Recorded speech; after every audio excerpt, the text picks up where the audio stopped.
ಕನ್ನಡ ಕೇಳುವರೆ Kannada voice YouTube ಚಾನಲ್ಗೆ ಸ್ವಾಗತ. ಫ್ರೆಂಡ್ಸ್, ರಾಷ್ಟ್ರ ಮಟ್ಟದಲ್ಲಿ ಕೇಂದ್ರ ಹಣಕಾಸು ಸಚಿವೆ ನಿರ್ಮಲಾ ಸೀತಾರಾಮನ್ ಅವರ ಹೆಸರು ಭಾರಿ ಚರ್ಚೆ ಆಗ್ತಿದೆ. ನಿರ್ಮಲಾ ವಿರುದ್ಧ ಬೆಂಗಳೂರಿನ ತಿಲಕ್ ನಗರ ಪೊಲೀಸ್ ಠಾಣೆಯಲ್ಲಿ ಕೇಸ್ ದಾಖಲಾಗಿದೆ. ಅವರ ಜೊತೆ ರಾಜ್ಯದ ಬಿಜೆಪಿ ನಾಯಕರಾದ ನಳಿನ್ ಕುಮಾರ್ ಕಟೀಲ್ ಹಾಗೂ BY ವಿಜಯೇಂದ್ರ ಅವರ ಹೆಸರು ಕೂಡ ಕೇಳಿ ಬರ್ತವೆ. ಹಾಗಿದ್ರೆ ರಾಜಕೀಯದಲ್ಲಿ ಆಗ್ತಿರೋದೇನು? ನಿರ್ಮಲಾ ಸೀತಾರಾಮನ್ ವಿರುದ್ಧ ಕೇಳಿ ಬರ್ತಿರೋ ಆರೋಪಗಳೇನು? ಆರೋಪ ಮಾಡಿದವರು ಯಾರು?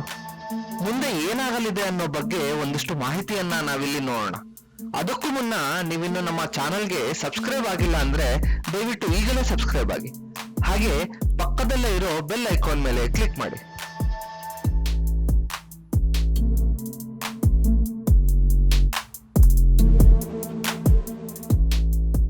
ಫ್ರೆಂಡ್ಸ್, ರಾಜ್ಯದಲ್ಲಿ ಈಗಾಗಲೇ ಮುಖ್ಯಮಂತ್ರಿ ಸಿದ್ದರಾಮಯ್ಯ ವಿರುದ್ಧ ಮುಡಾ ಹಗರಣ ಸದ್ದು ಮಾಡ್ತಿದೆ. ಅದರ ಬೆನ್ನಲ್ಲೇ ಇದೀಗ ಕೇಂದ್ರ ಸಚಿವೆ ನಿರ್ಮಲಾ ಸೀತಾರಾಮನ್ಗೆ ಸಂಕಷ್ಟ ಎದುರಾಗಿದೆ. ಚುನಾವಣಾ ಬಾಂಡ್ ಮೂಲಕ ಹಣ ಸುಲಿಗೆ ಮಾಡಿದ್ದಾರೆ ಅಂತ ಆರೋಪಗಳು ಕೇಳಿಬಂದಿವೆ.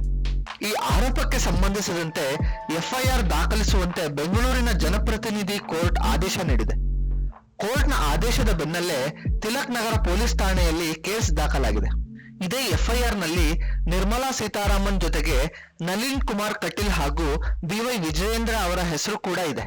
ಪ್ರಕರಣದಲ್ಲಿ ಕೇಂದ್ರ ಸಚಿವೆ ನಿರ್ಮಲಾ ಸೀತಾರಾಮನ್ ಅವರನ್ನ A1 ಆರೋಪಿಯಾಗಿ ಹೆಸರಿಸಲಾಗಿದೆ.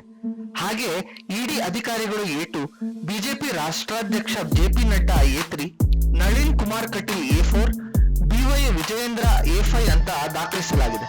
ಹಾಗಿದ್ರೆ ಇವರ ವಿರುದ್ಧ ಮಾಡಿರುವ ಆರೋಪಗಳೇನು? ಮಾಡಿದವರು ಯಾರು ಅಂತ ನೋಡೋದಾದ್ರೆ, ನಿರ್ಮಲಾ ವಿರುದ್ಧ ಖಾಸಗಿ ದೂರು. ಜನಾಧಿಕಾರ ಸಂಘರ್ಷ ಪರಿಷತ್ ಅನ್ನುವ NGO ನ ಸಹ ಅಧ್ಯಕ್ಷರಾದ ಆದರ್ಶ್ ಅಯ್ಯರ್ ಅವರು ನಾಗರಿಕ ಹಕ್ಕುಗಳ ಸಂರಕ್ಷಣಾ ಕಾಯ್ದೆಯಡಿ ದೂರನ್ನ ದಾಖಲಿಸಿದ್ರು.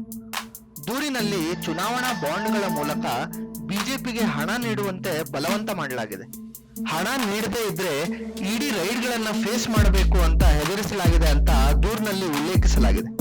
ಬಾಂಡ್ಗಳ ಹೆಸರಿನಲ್ಲಿ ಬಿಜೆಪಿಗೆ ಅತಿ ಹೆಚ್ಚು ದೇಣಿಗೆ ಬಂದಿತ್ತು. ಅದೆಲ್ಲವೂ ಬೇನಾಮಿ ಹಣವಾಗಿದೆ. ಈ ಮೂಲಕ 8,000 ಕೋಟಿ ರೂಪಾಯಿ ಹಣವನ್ನ ಲೂಟಿ ಮಾಡಲಾಗಿದೆ.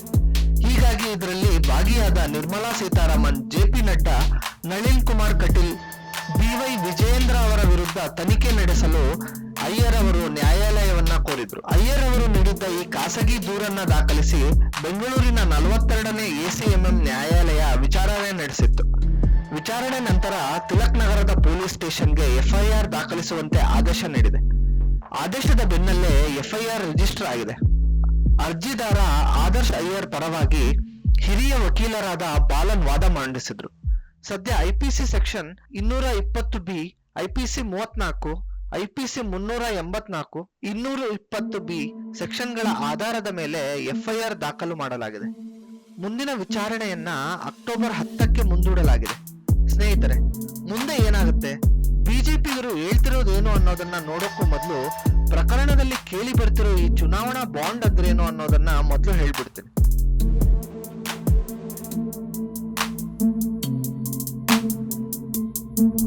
ಏನಿದು ಚುನಾವಣಾ ಬಾಂಡ್? ದೇಶದಲ್ಲಿರುವ ರಾಜಕೀಯ ಪಕ್ಷಗಳು ಕಪ್ಪು ಹಣ ಪಡೆಯುವುದನ್ನ ತಪ್ಪಿಸುವ ಉದ್ದೇಶದಿಂದ 2018ರ ಬಜೆಟ್ನಲ್ಲಿ ಚುನಾವಣಾ ಬಾಂಡ್ಗಳನ್ನ ಪರಿಚಯಿಸಲಾಗಿತ್ತು. ಈ ಚುನಾವಣಾ ಬಾಂಡ್ಗಳಿಂದಾನೇ ರಾಜಕೀಯ ಪಕ್ಷಗಳು ದೇಣಿಗೆ ಪಡಿಬೇಕಿತ್ತು. ಈ ಬಾಂಡ್ಗಳು ಹೇಗೆ ವರ್ಕ್ ಆಗ್ತಿದ್ವು ಅಂದ್ರೆ, ಯಾವುದೇ ಒಂದು ಪಕ್ಷಕ್ಕೆ ದೇಣಿಗೆ ಕೊಡಬೇಕು ಅಂದ್ರೆ ಅಂತವರು SBI ಬ್ಯಾಂಕ್ಗಳಿಗೆ ಹೋಗಿ ಅವರು ಪಕ್ಷಕ್ಕೆ ನೀಡಬೇಕು ಅಂತ ಅಂದುಕೊಂಡ ಹಣವನ್ನ ಪಾವತಿ ಮಾಡಬೇಕು.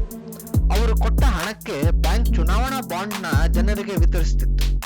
ಬಳಿಕ ಈ ಬಾಂಡ್ಗಳನ್ನ ಪಕ್ಷಗಳಿಗೆ ಕೊಟ್ರೆ ಅವರು ಮತ್ತೆ ಬ್ಯಾಂಕ್ಗೆ ಹೋಗಿ ಬಾಂಡ್ ನ ಕೊಟ್ಟು ಹಣ ಪಡಿಬೇಕಿತ್ತು. ಎಲ್ಲ ವ್ಯವಹಾರ ಬ್ಯಾಂಕ್ಗಳ ಮೂಲಕ ನಡೆಯೋದ್ರಿಂದ ಈ ಪ್ರಕ್ರಿಯೆ ಪಾರದರ್ಶಕ ಅಂತ ಹೇಳಲಾಗ್ತಿತ್ತು. ಆದ್ರೆ ದೇಣಿಗೆ ನೀಡಿದವರ ಹೆಸರನ್ನ ರಿವೀಲ್ ಮಾಡೋಕೆ ಬ್ಯಾಂಕ್ಗಳು ನಿರಾಕರಿಸಿದ್ದು.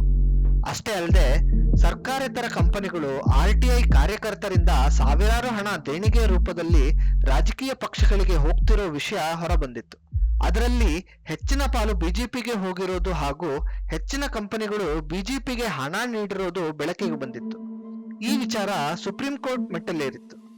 ಇತ್ತೀಚೆಗೆ 2024ರ ಫೆಬ್ರವರಿಯಲ್ಲಿ ಸುಪ್ರೀಂ ಕೋರ್ಟ್ ಚುನಾವಣಾ ಬಾಂಡ್ಗಳನ್ನ ರದ್ದು ಮಾಡಿ ಆದೇಶ ಹೊರಡಿಸಿತ್ತು. ಹಾಗೆ ಯಾರೆಲ್ಲ ದೇಣಿಗೆ ನೀಡಿದ್ದಾರೆ ಅಂತ ಅವರ ಪಟ್ಟಿಯನ್ನ ಬಿಡುಗಡೆ ಮಾಡಬೇಕು ಅಂತ ಸೂಚನೆ ನೀಡಿತ್ತು. SBI ನೀಡಿದ ಅಂಕಿ ಅಂಶಗಳ ಪ್ರಕಾರ 2018ರಿಂದ 2022ರವರೆಗೆ 9,208 ಚುನಾವಣಾ ಬಾಂಡ್ಗಳನ್ನ ಖರೀದಿ ಮಾಡಲಾಗಿದ್ದು, ಚುನಾವಣಾ ಬಾಂಡ್ ಮೂಲಕ ಬಿಜೆಪಿ 6,986.5 ಕೋಟಿ ರೂಪಾಯಿ ದೇಣಿಗೆ ರೂಪದಲ್ಲಿ ಪಡೆದಿರುವುದು ಬೆಳಕಿಗೆ ಬಂದಿದೆ.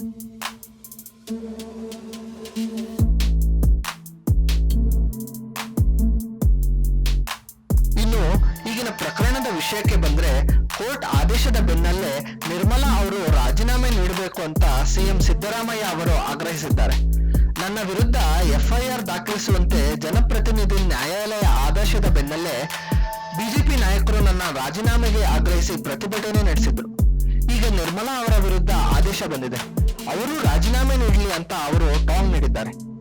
ಆದ್ರೆ ಇತ್ತ ಬಿಜೆಪಿಗರು ಈ ಆರೋಪಗಳೆಲ್ಲ ಸುಳ್ಳು, ಸಿದ್ದರಾಮಯ್ಯ ವಿರುದ್ಧ ಮುಡಾ ಪ್ರಕರಣ ದಾಖಲಾಗಿದೆ, ಎಲ್ಲರ ಗಮನ ಅವರ ಕುರ್ಚಿ ಮೇಲಿದೆ, ಹೀಗಾಗಿ ಜನರ ಗಮನವನ್ನ ಬೇರೆಡೆ ಸೆಳೆಯಲು ಈ ಕುಮ್ಮಕ್ಕು ನಡೆಸಿದ್ದಾರೆ ಅಂತ ಹೇಳ್ತಿದ್ದಾರೆ.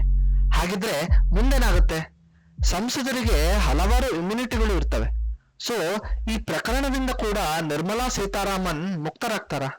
ಮಿನಿಸ್ಟರ್ಗಳ ವಿರುದ್ಧ ಕೇಸ್ ದಾಖಲಾಗಬಹುದಾ ಅಂತ ಪ್ರಶ್ನೆಗಳು ಹುಟ್ಟುತ್ತವೆ. ಫ್ರೆಂಡ್ಸ್, ಅಪರಾಧಗಳಲ್ಲಿ 2 ವಿಧಗಳು ಇರ್ತವೆ, ಸಿವಿಲ್ ಹಾಗೂ ಕ್ರಿಮಿನಲ್. ಇವುಗಳಲ್ಲಿ ಸಂಸದರಿಗೆ ಸಿವಿಲ್ ಪ್ರಕರಣಗಳಲ್ಲಿ ಇಮ್ಯುನಿಟಿ ಇರ್ತವೆ, ಅದೇ ಕ್ರಿಮಿನಲ್ ಪ್ರಕರಣಗಳಲ್ಲಿ ಯಾವುದೇ ಇಮ್ಯುನಿಟಿ ಇರಲ್ಲ. ಈ ಕೇಸ್ಗಳನ್ನ ಅವರು ಫೇಸ್ ಮಾಡಲೇಬೇಕು. ಒಂದ್ ವೇಳೆ ಪೊಲೀಸ್ ಸ್ಟೇಷನ್ ನಲ್ಲಿ ಕ್ರಿಮಿನಲ್ ಕೇಸ್ ದಾಖಲಿಸೋಕೆ ನಿರಾಕರಿಸಿದ್ರೆ ಆ ಟೈಮಲ್ಲಿ ಡೈರೆಕ್ಟ್ ಆಗಿ ಡಿಸ್ಟ್ರಿಕ್ಟ್ ಮ್ಯಾಜಿಸ್ಟ್ರೇಟ್ ಬಳಿ ಹೋಗೋಕೆ ಅವಕಾಶವಿರುತ್ತದೆ. ಹಾಗೆ ಕೆಲವು ವಿಶೇಷ ಪ್ರಕರಣಗಳಲ್ಲಿ ಈ ಅವಕಾಶವಿರುತ್ತದೆ. ಸದ್ಯ ನಿರ್ಮಲಾ ಸೀತಾರಾಮನ್ ವಿರುದ್ಧ ಭ್ರಷ್ಟಾಚಾರ ವಿರೋಧಿ ಕಾಯ್ದೆ ಅನ್ವಯವಾಗುತ್ತದೆ. ಇಂತಹ ವಿಶೇಷ ಕೇಸ್ಗಳಲ್ಲೂ ಯಾವುದೇ ಮಿನಿಸ್ಟರ್ಗಳು ತಪ್ಪಿಸಿಕೊಳ್ಳೋಕೆ ಆಗಲ್ಲ. ಇನ್ನು ಯಾವೆಲ್ಲ ಮಿನಿಸ್ಟರ್ಗಳು FIR ಫೇಸ್ ಮಾಡಿದ್ದಾರೆ ಅಂತ ನೋಡೋದಾದ್ರೆ, ಪ್ರಸ್ತುತ ಕೇಂದ್ರ ಗೃಹ ಸಚಿವರಾಗಿರೋ ಅಮಿತ್ ಶಾ ವಿರುದ್ಧ FIR ದಾಖಲಾಗಿತ್ತು. ಗುಜರಾತ್ನ ಗೃಹ ಸಚಿವರಾಗಿದ್ದ ಸಮಯದಲ್ಲಿ ಹತ್ಯೆ ಹಾಗೂ ಸುಲಿಗೆ ಕೇಸ್ನಲ್ಲಿ ಅಮಿತ್ ಶಾ ಅವರ ಹೆಸರು ಕೇಳಿ ಬಂದಿತ್ತು. ಅಂದು ಸುಪ್ರೀಂ ಕೋರ್ಟ್ ಆದೇಶದ ಆಧಾರದ ಮೇಲೆ CBI FIR ದಾಖಲಿಸಿತ್ತು. ವಿಚಾರಣೆ ಫೇಸ್ ಮಾಡಿದ್ದ ಅಮಿತ್ ಶಾ ಸಾಕ್ಷ್ಯಗಳ ಕೊರತೆಯಿಂದ 2014ರಲ್ಲಿ ಕೇಸ್ನಿಂದ ಮುಕ್ತರಾಗಿದ್ದರು. ಇನ್ನು 2G ಹಗರಣದಲ್ಲಿ ಮಾಜಿ ಟೆಲಿಕಮ್ಯುನಿಕೇಶನ್ ಮಿನಿಸ್ಟರ್ ರಾಜಾ ವಿರುದ್ಧ ಕೂಡ ಕೇಸ್ ದಾಖಲಾಗಿತ್ತು. ಭ್ರಷ್ಟಾಚಾರ ವಿರೋಧಿ ಕಾಯ್ದೆಯಡಿ CBI FIR ದಾಖಲಿಸಿತ್ತು. ಈ ಕೇಸ್ನಲ್ಲೂ ಸಾಕ್ಷ್ಯಗಳ ಕೊರತೆಯಿಂದ 2017ರಲ್ಲಿ ರಾಜಾ ಖುಲಾಸೆಗೊಂಡಿದ್ರು. ಮಾಜಿ ರೈಲ್ವೆ ಸಚಿವ ಲಾಲು ಪ್ರಸಾದ್ ಯಾದವ್ ಫಾರ್ಡರ್ ಹಗರಣದಲ್ಲಿ ಜೈಲಿಗೆ ಹೋಗಿ ಬಂದಿದ್ದು ಯಾರಿಗೆ ತಿಳಿದಿಲ್ಲ ಹೇಳಿ. ಹೀಗೆ ಮಿನಿಸ್ಟರ್ಗಳ ವಿರುದ್ಧ ಕ್ರಿಮಿನಲ್ ಕೇಸ್ಗಳನ್ನ ದಾಖಲಿಸಬಹುದು. ಫ್ರೆಂಡ್ಸ್, ಈ ರಾಜಕಾರಣಿಗಳಿಗೆ ಈ FIRಗಳು ಹೊಸತೇನಲ್ಲ. ಇಂತಹ ವಿಷಯಗಳು ಆಗಾಗ ಆಗ್ತಾನೆ ಇರ್ತವೆ. ಕೇಸ್ ದಾಖಲಾಯಿತು ಅನ್ನೋ ಅಷ್ಟರಲ್ಲಿ ಕೇಸ್ಗಳಿಂದ ಖುಲಾಸೆಗೊಳ್ತಾರೆ. ತುಂಬಾ ಕಡಿಮೆ ನಾಯಕರು ಪ್ರಕರಣಗಳಲ್ಲಿ ಶಿಕ್ಷೆ ಅನುಭವಿಸೋದು. ಇದು ಹಾಗೇನೆ, ಮತ್ತೊಂದು ಸುದ್ದಿ ವೈರಲ್ ಆಗುವವರೆಗೆ ಮಾತ್ರ ಈ ಸುದ್ದಿ ಇರುತ್ತೆ, ಬಳಿಕ ಎಲ್ಲರೂ ಮರ್ತು ಹೋಗ್ತಾರೆ. ಅಥವಾ ಈ ವಿಷಯ ಸೀರಿಯಸ್ ಆಗುತ್ತಾ ಅಂತ ಕಾದ್ ನೋಡ್ಬೇಕು. ಫ್ರೆಂಡ್ಸ್, ಇದು ಇಂದಿನ ವಿಷಯ. ಇಂತಹ ಹೆಚ್ಚಿನ ಮಾಹಿತಿಗಳಿಗಾಗಿ ಕನ್ನಡ ವಾಯ್ಸ್ ಚಾನೆಲ್ನ ಫಾಲೋ ಮಾಡಿ. ಧನ್ಯವಾದ.